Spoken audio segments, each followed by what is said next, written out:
All right, everybody, welcome here. Today we are talking on thoughts are things. This is technically the first chapter of Think and Grow Rich. We have already gone over the secret, the introduction, and we're going to begin diving into the chapters now. This is an awesome chapter, and it's very foundational to anything in terms of creation in your life, in terms of manifestation and all that kind of stuff. And it's the power of the mind, the power of thinking. And that was, as we talked about last week, the secret is anything the mind can conceive and know it can achieve. So our thoughts are way more powerful than we give them credit to, and they are in fact things. So this is very, very important information that's worth dedicating yourself to understanding. It is worth putting in the energy and the effort to grasp this concept so that you are able to change your life and live a life that you want to live. And truly, thoughts are things, and powerful things at that, when they are mixed with definiteness of purpose, persistence, and a burning desire for their translation into riches or other material objects. I want to dive into this a little bit to make sure that we do really understand. So Napoleon Hill uses the example of Edwin C. Barnes, and he explains that yes, thoughts are things. So we're going to break it down. So first and foremost, when you look around your room, you look around anywhere, you look outside, anything that you're seeing, anything that you're observing, it started with a thought. This pen, it would not exist if someone hadn't had the idea, the thought of a pen, of this thing that you could make scribbles on and like ink and all the things. Like it all is started in the mind. And we're going to go even deeper on this. So this is some of the stuff. And if this doesn't make sense to you, don't fret, don't panic, don't worry. We're all at different places in our levels of awareness and understanding. So don't stress out if this is like going over your head. But for those of you who are like wanting to go a little bit deeper into your understanding, I'm going to dive into this a little bit. There is multiple dimensions of existence. I want you to close your eyes. Everybody close your eyes. Right now that your eyes are closed, because you're in a room or you're in a car, you're in somewhere. And for those of you who are driving, don't close your eyes. Okay, let's make that little disclaimer. But for those of you who are sitting in a safe place, please close your eyes. Who's to say that all that stuff that you think is in your room is even there now that your eyes are closed? You can't see it. How are you proving that that chair was over there, that couch was over there, that wall existed, that you can't see it with your eyes? But somehow you're like, well, of course it's there. I was just looking at it. But do you really know that now that your eyes are closed, that stuff is there? And then if we look at it the other way, close your eyes and imagine that there is a Rolex sitting on the table next to you, closest to you. And you're thinking about it, you're sensing that it's there. Who's to say it's not there? We have this fixation, because it's programmed in us from a young age, on the 3D in terms of what we see and taste and touch is real and nothing else is. And that we think that the thing that we see in our mind isn't real. But that's wrong, because we are not existing in just the physical. We are not just existing in the 3D. We exist in multiple dimensions. And so this concept that it's only a thought, that it's not an actual thing, that's a lie. It's an illusion. It's not true, because we are not only limited by what is physically something that we think we're just touching in front of us right now. So you can open your eyes. So I want you to begin to play with these constructs that you have held possibly quite rigid in your past. That whole saying is like, I'll believe it when I see it, is the worst thing ever, because it keeps us in the same spot. Because if you only are dictating what's possible, what you can create, what you can experience, what you can do by what you're currently experiencing and seeing, then you'll continue always stay and experience the same stuff. That's why we do these things where we're like, imagine your bank account has $1 million in it, because what most people are doing is they're looking at their bank account with $2,000 in it, feeling like they have $2,000, and therefore perpetuating $2,000 over and over again. So we need to release the construct that we're just existing in 3D. This isn't how it is, but it's the best thing I can come up with in terms of to try and explain this better. So we have these different dimensions of existence. There's many more than this, but we'll just look at these three. The 3D, which is what we're going to call like what is the physical realm. So like what you're touching with your hands here, the buildings outside, your body, it's like, it's tangible. You think you can kind of grab onto it. You can hold it, you can taste it, that sort of thing. That's one dimension. It is not the only real thing. Then we have these other dimensions, and we enter these dimensions. These are measured, and we have different ways of explaining it. Some people explain it through brain waves, through the 4D is our thoughts and our thinking, and this is like the alpha brainwave stage. And then there's the 5D, that this is like transcended above that. It's where spirit is, but like our ego and our thoughts are in 4D. And then 5D is like higher self. So there's all these different angles to explain it on, which I'm not going to dive into too deep right now, but I just want to bring your awareness to the multiple dimensions that are existing, and that just because it's not in the 3D doesn't mean that it's not real. I would love for you to begin to give more value and importance to the other dimensions, that they are just as real as the table in front of you. And is that table even that as real as you think it is? Does it exist when you're not observing it? You want to get into some, really bend your mind around and get into some quantum physics things. Particles behave differently when we observe them. Does that chair exist in the other room unless you're there to look at it? So let go of like the rigidity and the fixation of the physical, that it's only valuable if it's in the tangible form. So we have these different realms, we have these different dimensions. So then when Napoleon Hill is saying thoughts are things, what is between the lines is what I'm trying to get at here, is that it is in fact true that as soon as the thought is there, it's done.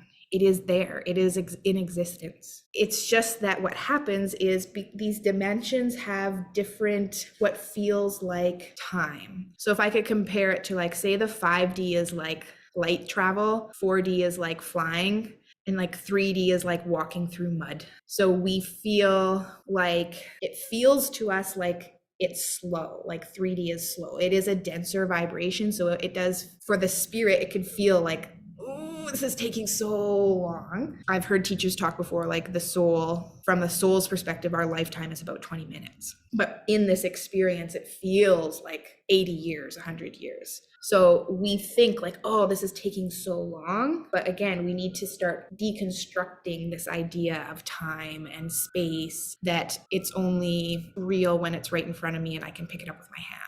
To reiterate that also that to let go of so we're beginning to let go of the constructs of that there's only 3D, there's only the physical. No, in fact, there's these other dimensions, and they are just as valuable, if not more, than the physical. And then also that time is not linear. Time is a construct. This idea that we're like, okay, a day is when the earth rotates around the sun, and a year this many times, and like we have all these constructs, but it's just a linear thing that humans have created. It's not actually real. Think about in your mind that time, like you think about a memory that you have, and you can go into your mind and feel like it's happening right now, and you feel the emotions of it right now. You can imagine yourself in the future in this certain activity, and you're experiencing it in your mind as if it's real. Time isn't like yesterday and tomorrow. It's not like it was 10 years ago and it's 5 years away. All there is right now. That's all there is. We just have now. Even like I meditate on this and I think about this all the time, and it's still, I have kind of a feeling I kind of know how it works, but I still don't know. I can't fully wrap my mind around it, because we are very much programmed to understand time as linear and be like living by the clock, right? So to begin to let that go and understand that's not actually the way it works, it takes time, it takes processing, it takes going to releasing it. And like, even if you think about like, man, like it feels like this day went by in a second, or like, you know, even I think about like the pandemic and like those 2 years, like where did that even happen? Like, where did that go? Like if you really try to like think fixated on time, it's impossible. It's really weird. So as you're thinking about what you're creating and your thoughts creating your reality, as you let go of that construct of time and that construct of the physical, what you're going to notice is you're going to create much more powerfully, and you're going to have a lot more fun, because it's the constructs and the rigidity that gets us frustrated and then gets us out, and then we're out of alignment with what it is that we desire and what we want. So when Napoleon Hill is saying thoughts are things, remember this was like 80 years ago, and like the thinking of the people back then, and he was targeting the masses. So he couldn't get into all this kind of stuff because people have been like, this guy's a voodoo weirdo wacko guy, and they wouldn't listen to him. So he's giving you surface stuff, but like we're going deeper to try and to understand more what's really going on for those that want to like sink your teeth into the meaning behind what Napoleon Hill is saying. So what I want you to do is if we understand thoughts are things, as soon as I think it, it's a done deal. It's vibrationally created. Now what's happening is it's unfolding on the physical, because these dimensions, as we go down them, they get denser, and so they feel slower. So you've thought it, you have the idea, I'm going to be a millionaire, I'm going to travel around the world, I'm going to speak on stages with thousands of people, I'm going to, create these businesses, whatever it is, it's done. It's not a question of if it's going to happen or any of that kind of stuff. It's done. So now you're going to be in doing your best, or I encourage people to enjoy the unfolding of it in the 3D. It's unfolding. What we want to watch out for in that process is these traps. in our thinking because of our programming and our misunderstanding of how things work. To make note that Edwin Barnes did not know Edison. He's like, I want to work with Edison. He had the idea, the thought.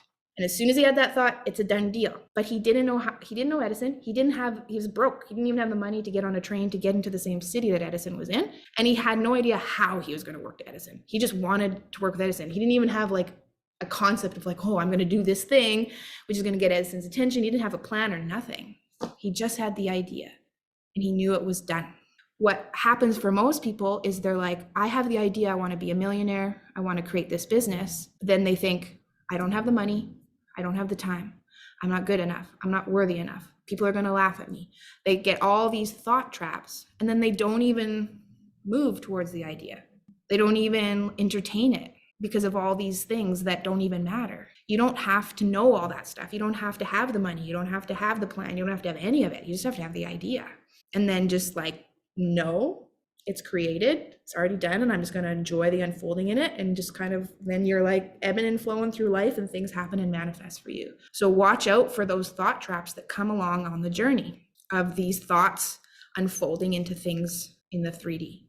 That thought, it's a gestation period. At least that's what Bob Proctor called it. I'm sure other teachers call it that. So that gestation period between the thought and it forming into thing, same as like it takes that gestation period for a seed to form into a carrot, is actually for your own good.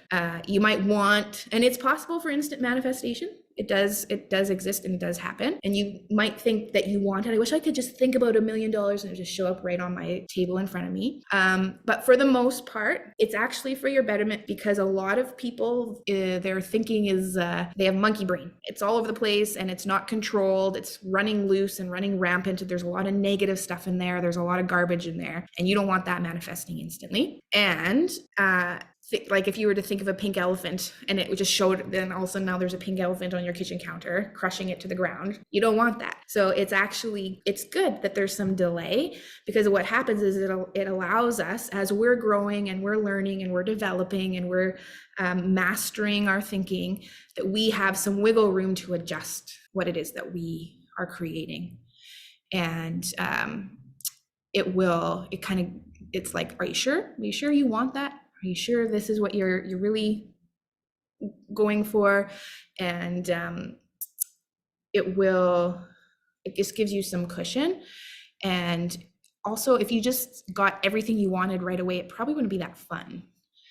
If you got to eat all the food you were ever going to eat in your lifetime in one day, well, that sucks. It's actually a good thing to enjoy the journey. It's a good thing to enjoy the unfolding, and it makes life exciting and fun. And if the creation process would kind of just be like, you'd get bored of it pretty fast if you could just get boom, boom like that all the time. So don't look at it as a negative thing. There's no need to get discouraged with things taking time to unfold. There's no reason to get impatient. That just kind of, there's just obviously some lack thinking there. There's some like,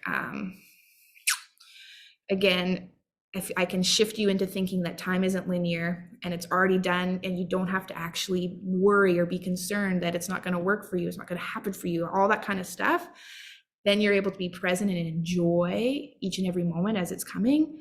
And life gets really, really fun, and you don't get bothered by what seems like taking time, because it's all unfolding for your highest good and the perfect timing for you. And then it's fun, and then it's enjoyable, and you're playing, which is really cool. So we're going to go a little step deeper. We're going to go into a little bit about why it is so important that you master your thinking and your feeling. This is something that you're not going to this angle you're not going to get from a lot of manifestation teachers, and that isn't talked about with Napoleon's book. Your process of creation and your steps for manifesting are going to be different depending on your level of consciousness. You're going to have a somewhat different process. And what I'm going to do for everybody, because a lot of you have worked with me before and you know about the map of consciousness, I've taught about it. I'm going to do another video where I teach about it. I'm going to upload it into the course for anybody that's new, and this is new information, so you have more foundational understanding of the map of consciousness, because I will be referring to it throughout this course. But just to briefly talk about it here, Napoleon Hill was writing this book to the masses. So we have to take that into consideration when we're reading it, because Andrew Carnegie wanted this information available to the masses so that people could figure out how to think and grow rich. I'm going to show you, because what he said is, and so that's why I'm saying for most people, the first step to think and grow rich, to become wealthy, is thought plus definite purpose and persistence and burning desire. And I also want to note, persistence doesn't mean force, it just means not quitting. So people think that persistence word, they have like a negative connotation, like it's so bad and I have to fight and like da-da-da-da. It's just, if you have the thought and you know it's done, you just have to not quit.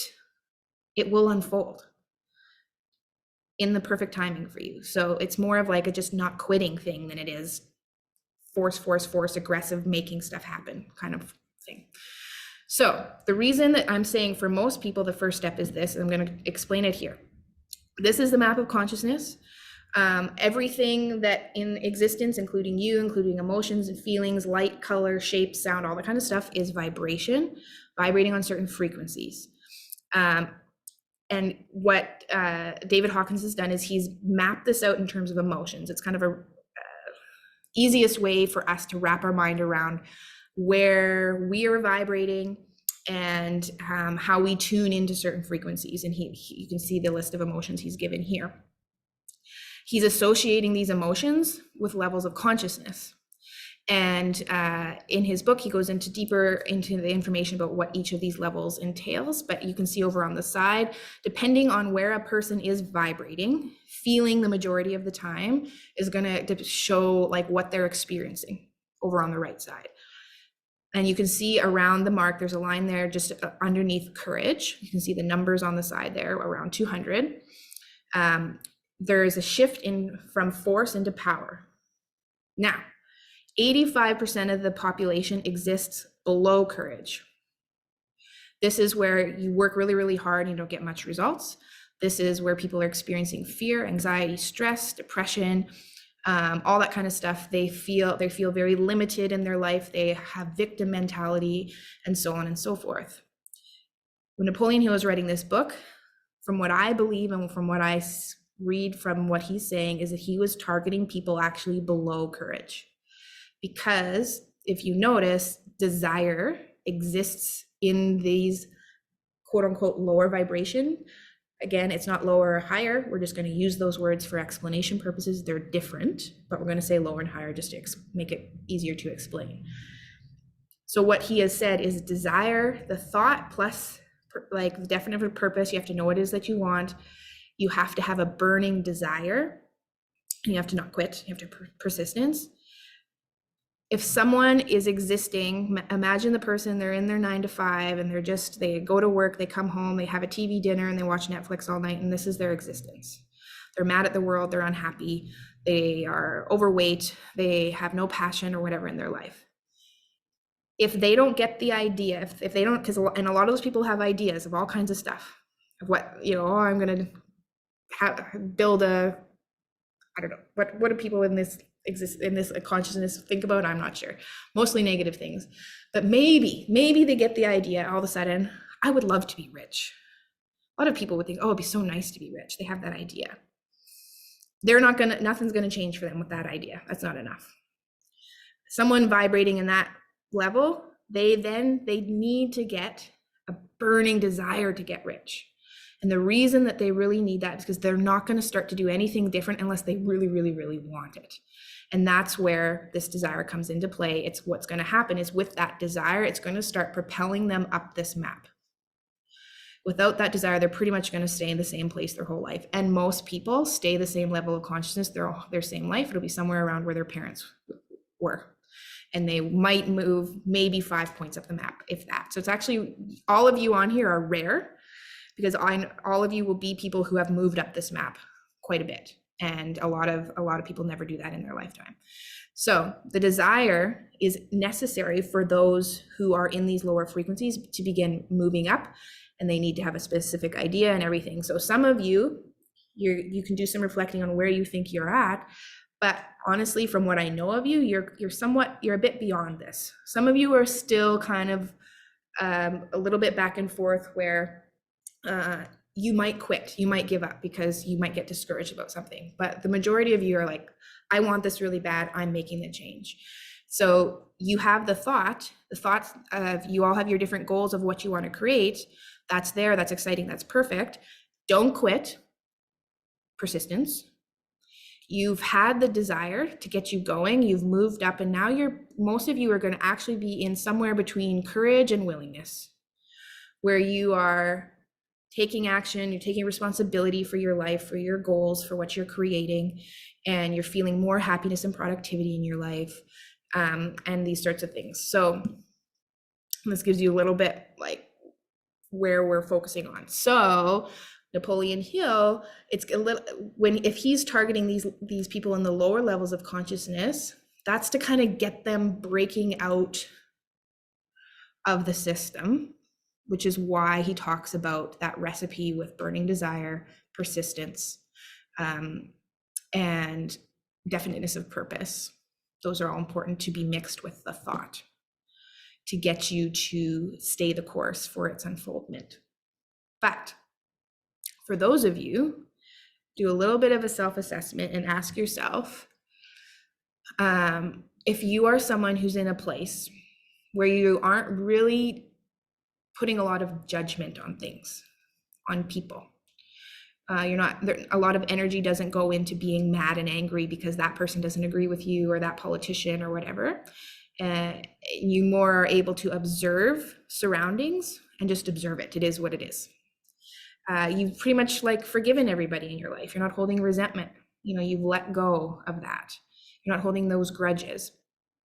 And you don't really spend a lot of time worrying about the future. You find you're not in fear a lot of the time. Then the most of your energy and your time is actually put into vibrational alignment, is doing the work of vibrational alignment. And I'm going to talk about this, go deeper into this in the chapter of desire, but actually when we are vibrationally aligned, there is no desire, because you don't desire something you don't have. And when we are vibrationally aligned with it, we feel like as we have it, so that desire isn't needed anymore.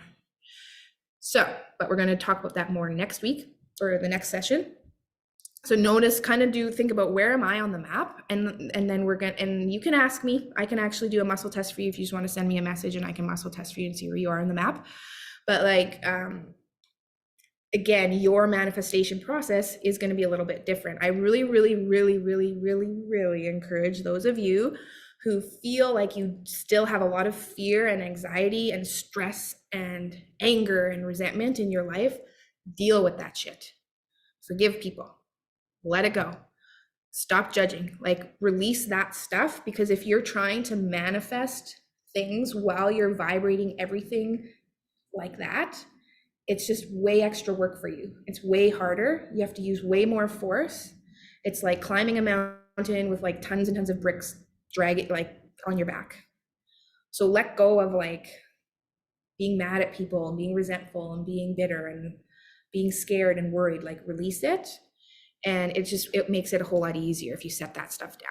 And this is an ongoing process, obviously over our lifetime, to continually let go of things that don't serve us. But it will help manifestation to be much more effortless for you if you're letting go of those vibrations. So then, because what I'm going to go into next, if you are vibrating in fear a lot of the time, you can still do what I'm going to say. It's just going to be more challenging for you. For those of you who have really done the work to forgive and let go and release and observe people without judgment and all that kind of stuff, your energy is how much more accurately tuned can I get? How much more tuned can I get to what it is that I want in my life? So I'm going to give you guys some examples of tuning into think and using your mind and your thinking into what it is to feel and think as a rich person. If your thoughts are things, then you would be very wise to get very intentional with your thinking. here are some shifts to make that will impact your life dramatically. Some people are like, I don't know how to think rich. I've never been rich. So I'm going to go through 8 things. I'm going to point out some little innuendos and some differences to help you to really tune your thinking and get yourself on track. There's obviously, you can do this in any area in your life, but we're specifically on the book Think and Grow Rich. So I'm using it in terms of money and wealth. But you can apply this to other things.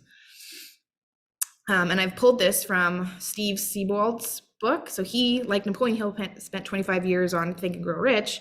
He spent 26 years in interviewing wealthy people. And his book is called How Rich People Think. And these next 8 ones, I just think are such awesome ways for us to begin to shine the light on these subtleties in our thoughts that are then shaping our reality. And you might not even see it that you're doing this until we look at it and point it out. And then you're like, oh my gosh, I didn't even realize that this was a pattern of my thinking that I had that was then holding me back from experiencing wealth in my life. So the first one is, rich people believe being wealthy is a right, while the average person believes being wealthy is a privilege.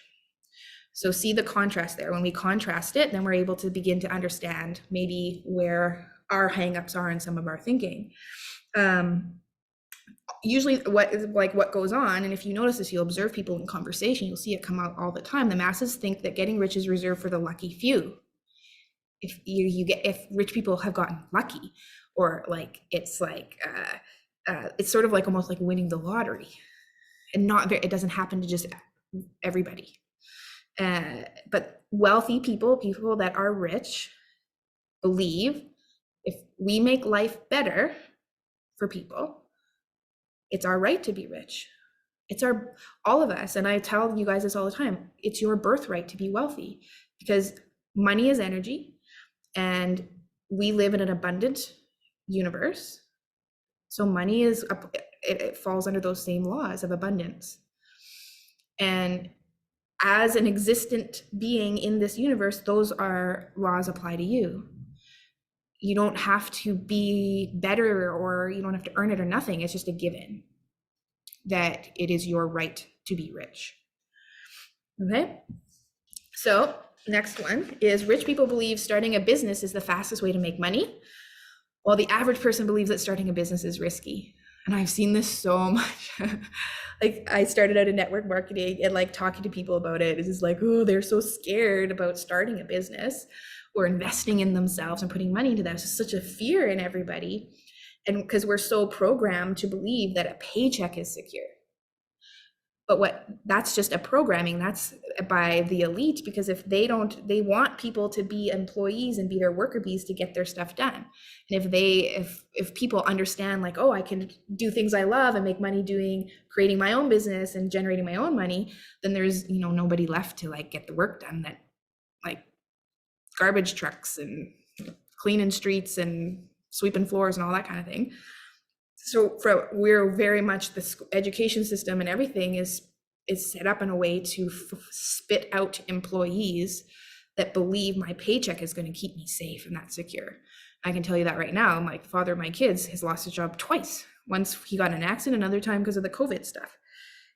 There was no security in a paycheck, but the masses believe that that's where it's safe. Whereas the rich are starting a business, that's how I'm going to make money.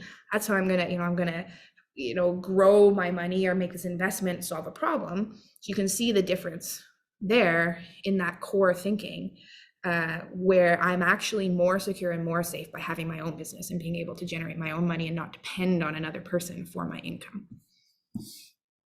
Number 3, rich people believe that the wealthy are more savvy, while the average person believes that wealthy people are smart. There is a lot of incredibly smart people that are broke. Even Einstein, for the most of his life, it could have been even almost all of his life, that guy was broke. Okay, so being smart doesn't make you wealthy. It's being savvy. It's being creative. It's being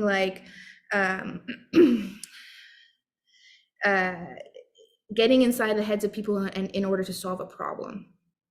Being a little bit street smart. There's a lot of people that are not book smart and they're making all kinds of money. The amount of college dropouts, the amount of all that kind of stuff, and they're multimillionaires. So making that shift in our minds that it's not about being a genius or being super smart in order to be wealthy. Rich people believe building wealth takes a team, while the average person believes building wealth is an individual effort. I had a client that had a business, and he was his only worker in his business, and I was trying to get him to hire someone. And because he wanted to expand, he wanted to make more money, and he kept thinking about all these little side things he could do. And I'm like, you can make all the money you want in your business. But he was so dogmatic about not hiring someone. He didn't feel like he could trust them. He didn't feel like whatever.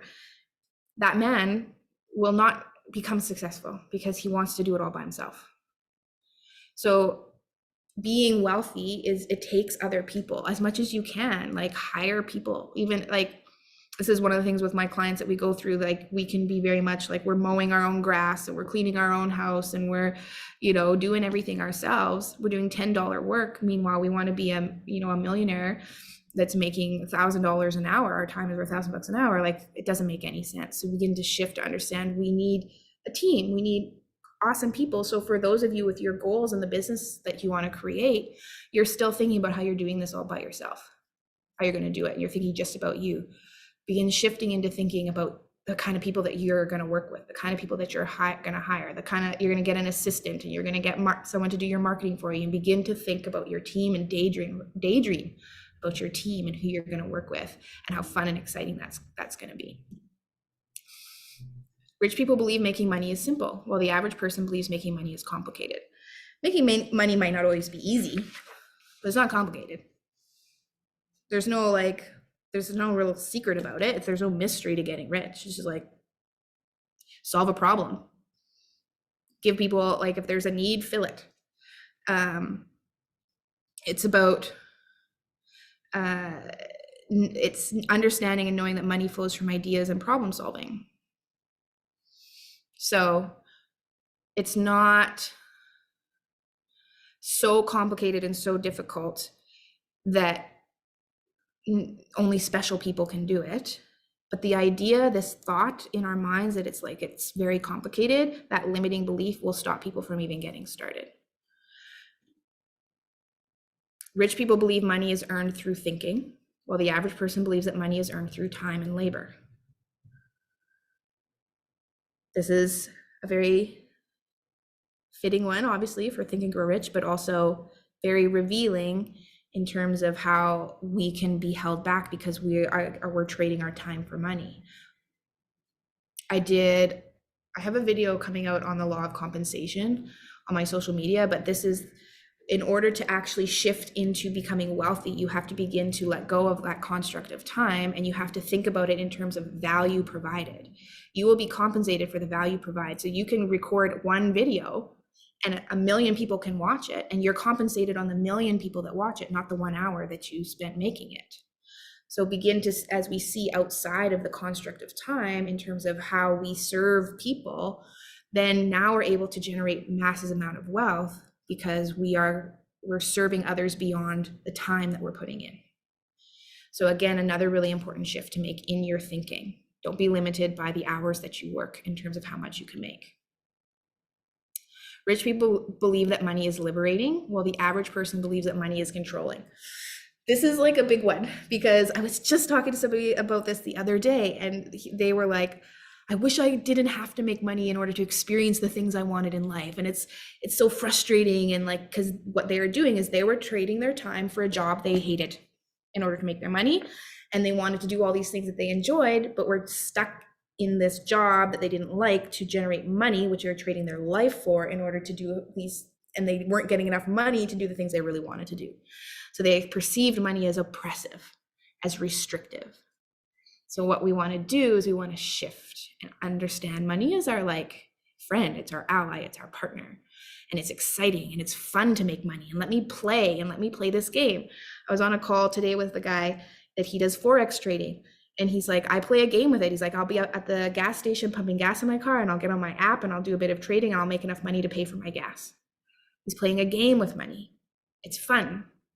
And as rich people we see it as like, it's a tool to grow and to make more of and to experience more of what we want, it's not something that holds us back and limits us.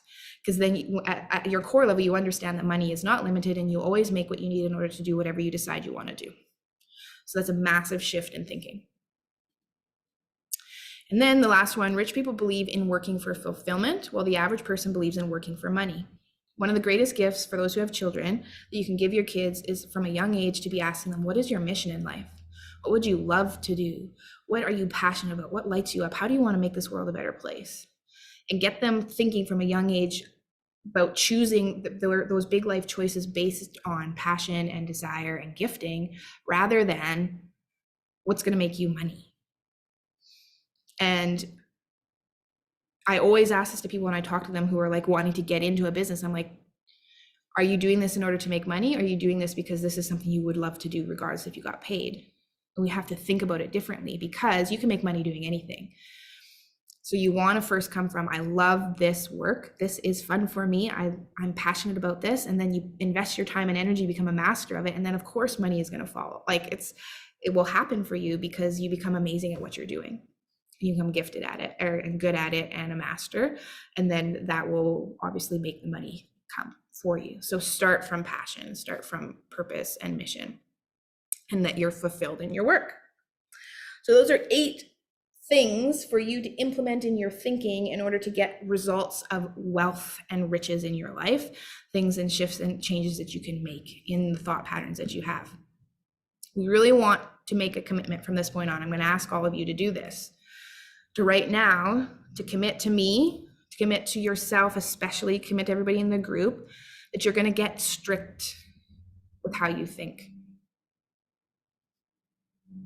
And I would encourage all of you to write in our group chat on WhatsApp your commitment, that you're going to do this, that you're committing to being strict with your thinking and to working on thinking about things that you want and that are good for you instead of all the stuff that you don't want. We want to get a bit of control over that monkey mind. So in order to help you do this week, we're going to use a pattern interrupt.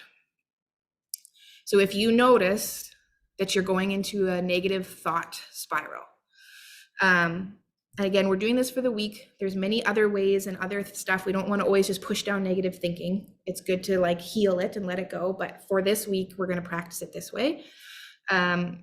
If you notice that like that is your mind is getting out of control and you're just thinking negative stuff, you will, just by us having this discussion, now we're bringing awareness to it. It could go on for an hour before you realize you're doing it, but now you're going to start to notice it. You're going to be like, man, my thinking stinks right now, and I feel grouchy and grumpy and in that moment, you're going to be like, okay, I'm going to shift this. And you got to, in that moment, you're going to go to YouTube and you're going to put on a motivational video of some kind. Listen to Bob Proctor, you can listen to Abraham Hicks, you can listen to Joe Dispenza, you can just some kind of positive content, something that's nutritious for your mind, so that we can begin to catch this, because it's like a hamster, like you're just on this wheel. It's just like negative, going and going.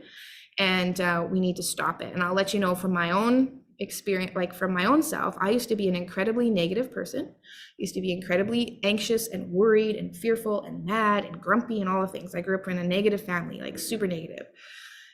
I did 2 years of brainwashing myself to change that.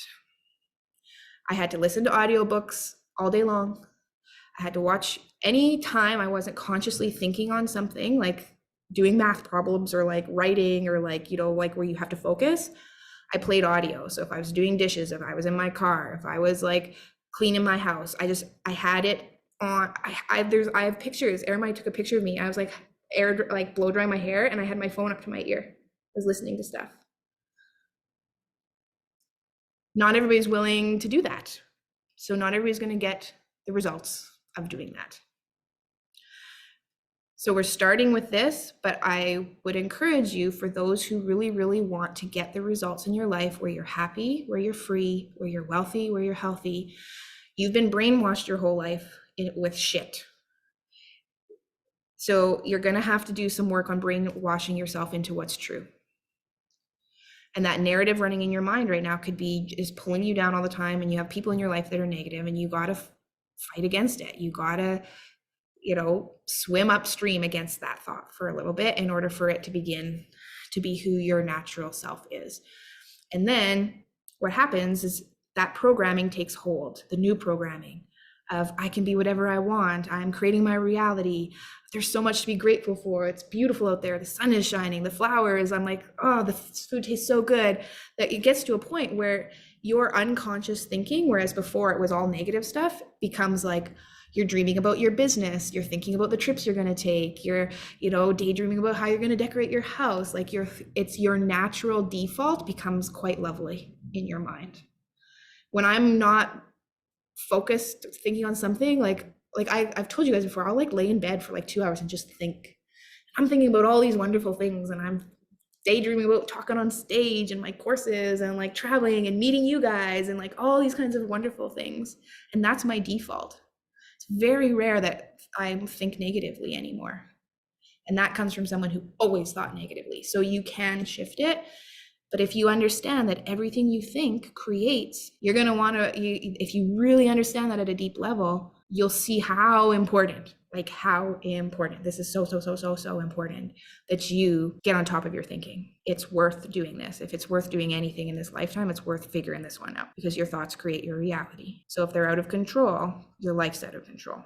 So homework is pattern interrupt with YouTube videos, or if you have an audiobook you're listening to or something like that, but we just want to get out of the negative cycle of our thoughts being out of control. Next time we're going to be on desire, is what I will be talking about in the next 2 weeks from now.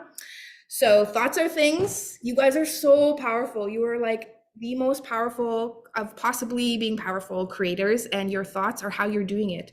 The thought in harmony with that vibration of what that thought feels like is what is giving you everything you want in your life. So if our soul has come here, if we're like, hey, I want to master creation. Dolores Cannon talks about this is like our kind of the main reason we're here is to master creating. You create through thoughts, which are vibrations, which are signals that you're sending out. So this is why, like Napoleon Hill has this as the first chapter. This is foundational for the rest of the book. Your work now is tuning those thoughts and getting out of your way, understanding. As soon as you think it is created on that vibration, vibrationally, it's a done deal. Let go of your worry, let go of your doubt. It's completely useless. It's done. There's no question about it. And then your work is really staying in alignment with that thought. So the impatience and the doubt and everything is taking you out of alignment. So feeling good about it, feeling like really the emotions of having those things that you want is ease, it's security, it's peace, it's joy, it's freedom, it's all those things. So your work is to stay in those feelings, those vibrations, and then that manifestation is unfolding. We think it's slow, it's taking time because we're experiencing this existence in 3D. It's already done. Enjoy the unfoldment of it. Don't worry about it. Enjoy the journey and have fun. You're going to get it. You might as well enjoy the process. Why be stressed and upset? Have fun with it. It's happening regardless. So don't worry. And then choose your thoughts wisely. Be intentional with your thinking, and you'll experience incredible and wonderful things. You might as well have the most amazing time in this lifetime. You might as well have a blast. That's what I always think.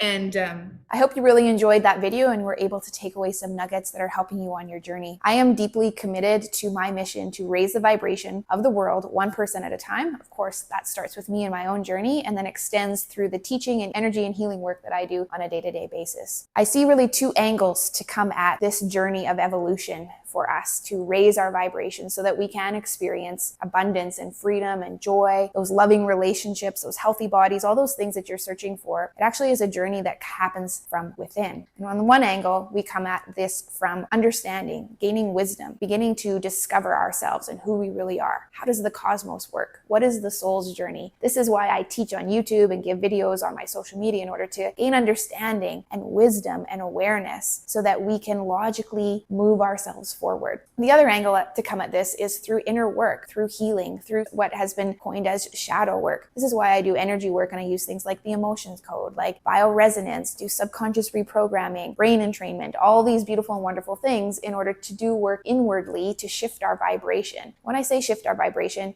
you naturally, at spirit soul level, vibrate at a very high level with perfect abundance and freedom and joy and all those things. But what happens though through life experiences, we tend to hold on to things like limiting beliefs, traumas, fears, doubts, anxiety, stress, all this kind of stuff That's not you. So our journey of raising our vibration is actually a journey of letting go of that which is not us. And so that is the other angle that I utilize in order to help people raise their vibration into these places that feel really, really good. What happens over YouTube though, or over these videos, is that there can be a disconnect. You can't necessarily talk to me or ask your questions. And so you sometimes feel like you're alone. So I'm really excited to announce that I have a membership where we can meet once a week and you're able to ask me questions as well as work with other people that are like-minded and on this journey together of raising our vibration, of manifesting lives that are beautiful and wonderful, that we're so happy and excited to be alive, living our passions and doing the things that bring us a lot of joy. On those calls, I will actually work with you individually as well. For people who are wanting help, I can release negative trapped emotions right there in person. For those who would like that done, I can use my bioresonance technology in order to read your frequency right then and there and actually send you frequency that will help bring more balance for you as well. And you can also, again, ask your questions, and I share even more tips and tricks than I have available currently on YouTube on how to heal the shadow on the day-to-day when you're on your own and I'm not there with you. What are these things and practices that you can do that ultimately raise your vibration? As we shift and release that which is not us, all the money and the relationships and the love and the health, it just is a byproduct of that. It's a symbol of the shift that's happening within yourself. So if this membership is something that sounds exciting to you, you want to connect with other like-minded people, you want to connect with me and grow in community together, there is a link in the description where you're able to get more information on that and sign up, and I would love to see you there.